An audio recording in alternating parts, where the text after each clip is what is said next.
Please don't feel bad for missing your partner after a couple days of being away from them. Don't let anybody make you feel like that's like a negative thing. It's not.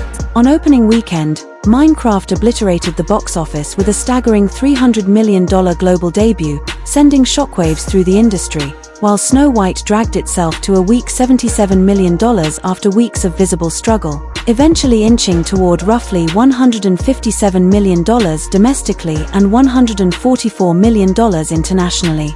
The contrast could not have been more brutal. Minecraft, which launched back in 2011 and has now sold over 300 million copies, isn't just a game, it's a cultural institution with an enormous, loyal, emotionally invested fan base that spans generations.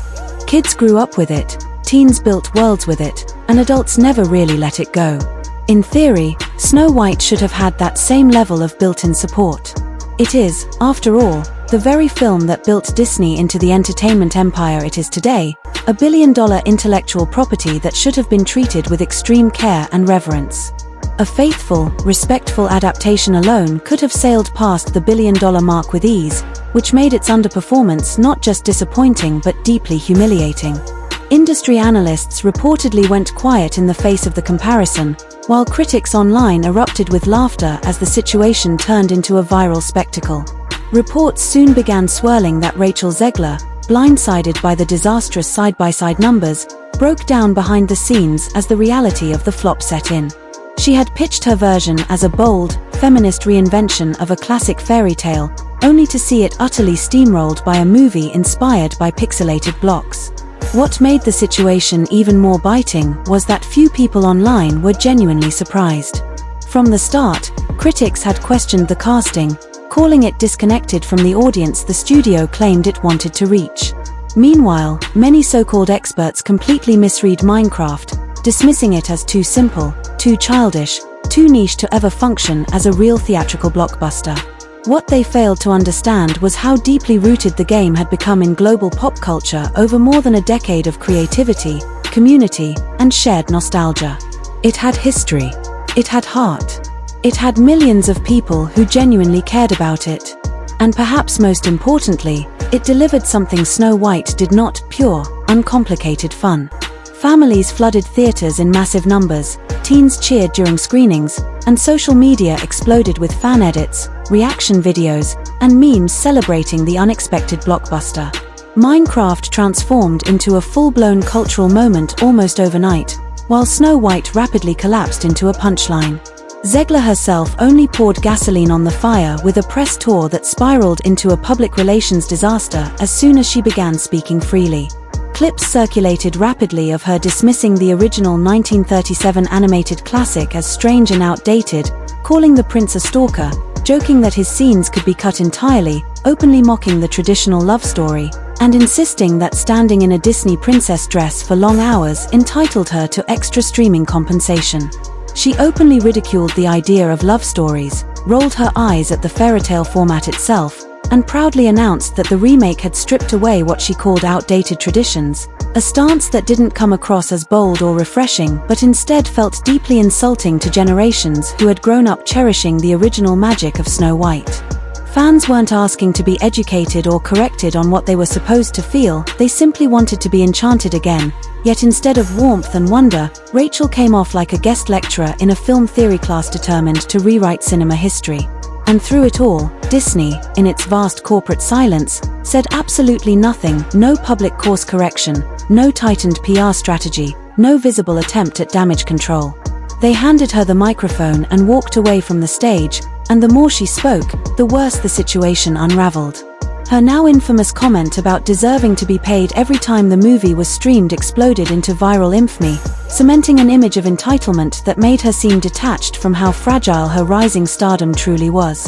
The backlash rapidly intensified as clips of her most awkward and controversial interview moments flooded YouTube, Twitter, and TikTok, yet Disney remained silent, and that silence only fueled the outrage further. Fans began to question whether the studio even believed in the film anymore, and confusion quickly replaced anger. Who exactly was this new Snow White supposed to be for? The prince was effectively erased, the dwarfs were sidelined, the romance was stripped out entirely, and in their place stood a sanitized, neutered version of a story that had once captivated the entire world. The whimsy vanished, the innocence evaporated, and the sense of wonder was replaced by something that felt less like a timeless fairy tale and more like an after-school special embarrassed by its own heritage. By the time the movie finally reached theaters, the damage was irreversible. The backlash had grown beyond social media mockery into full cultural rejection. Families stayed home, casual moviegoers skipped it without hesitation, and when the box office numbers rolled in, the failure was undeniable at a time when legacy remakes were expected to soar toward the billion-dollar mark. Snow White struggled to even approach $100 million in its opening weeks. Meanwhile, Minecraft delivered the opposite lesson, proving that simplicity, sincerity, and plain old joy could still dominate the cultural conversation. The box office clash wasn't just a financial defeat, it was a referendum, a clear message from audiences that respect for the classics still mattered. Rachel Zegler may have been the face on the posters, but in the end it was her words, Disney's silence, and the radical rewrite of a beloved story that sealed Snow White's fate long before the first ticket was sold. Internal whispers from inside Disney painted a picture of mounting disarray, boardroom tension, creative infighting, and a production team unable to agree on a single guiding vision, as what began as a straightforward live-action remake slowly transformed into something almost unrecognizable. According to multiple sources, the script endured numerous rewrites, and with each new draft, the film drifted further away from the emotional simplicity, charm, and timeless spirit that once made Snow White a cultural landmark. Instead of embracing the whimsy, innocence, and emotional simplicity that once defined Snow White, the creative team allegedly chose to force modern social messaging directly into the dialogue and plot, resulting in a screenplay that often felt less like a magical adventure and more like a string of awkward TED Talks interrupted by the occasional appearance of a magic mirror. Audiences didn't buy tickets to be lectured on ideology or redirected away from fantasy, they walked into theaters wanting to feel wonder, emotion, and escapism, and instead many left confused, frustrated, and deeply underwhelmed. As Snow White unraveled at the box office, another film was surging with the exact opposite energy. Minecraft exploded into theaters like a pop concert, fueled by bright spectacle, fast-paced fun, and the unmistakable voice performance of Jack Black, whose humor, timing, and larger-than-life charm injected the film with infectious momentum. Okay, Gary, that is real? That is real. That is a real fact, and nobody ever believes me because... Families packed theaters, kids laughed loudly, teens documented every moment on social media, memes spread at lightning speed, and videos of sold-out screenings showed children dancing in the aisles, a wave of pure, unfiltered joy that reminded people why they fell in love with movies in the first place. Critics may have dismissed it as juvenile or low effort, but audiences didn't care. It was fun, accessible, sincere, and unapologetically itself, exactly the kind of crowd-pleasing magic Disney once mastered effortlessly. While Minecraft basked in its pixelated glory, Rachel Zegler's public image took one hit after another. She didn't write the script and she didn't direct the film, yet in the unforgiving court of public opinion she became the face of its failure. Her interview clips were chopped into viral montages, her facial expressions turned into reaction memes, and her off-the-cuff remarks were subtitled, slowed down, and dissected across every major platform.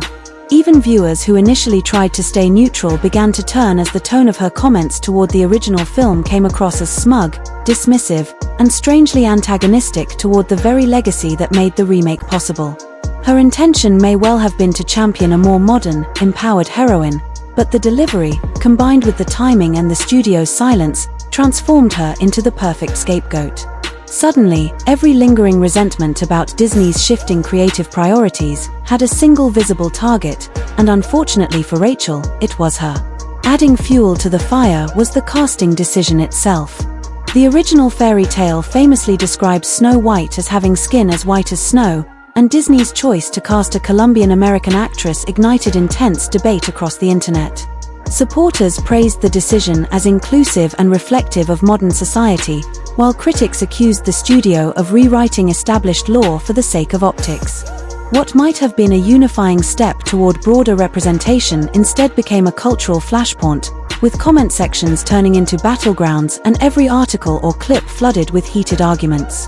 Instead of drawing audiences together, the controversy pushed many further apart, not because of who Rachel is as a person, but because of how abruptly and clumsily the message was delivered.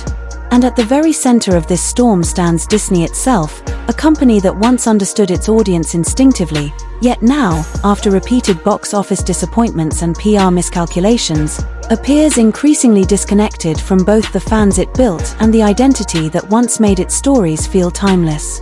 Snow White wasn't just a failed movie, it became a warning sign, the kind of cultural red flag that forced people to stop and ask whether Disney even understands itself anymore. Audiences weren't simply disappointed in one film, they felt genuinely disillusioned with a company they had trusted since childhood. For generations, Disney sold wonder, fantasy, and emotional escape, but with Snow White it felt like the studio sold a lecture instead, then stood back in disbelief when audiences refused to line up for it. At the exact same time, Minecraft leaned fully into fun and delivered exactly what it promised, transforming its success into more than just a box office triumph. It became a philosophical victory. The contrast between the two releases couldn't have been more devastating. Minecraft delivered joy, excitement, and communal celebration. Snow White delivered controversy, backlash, and cultural fatigue.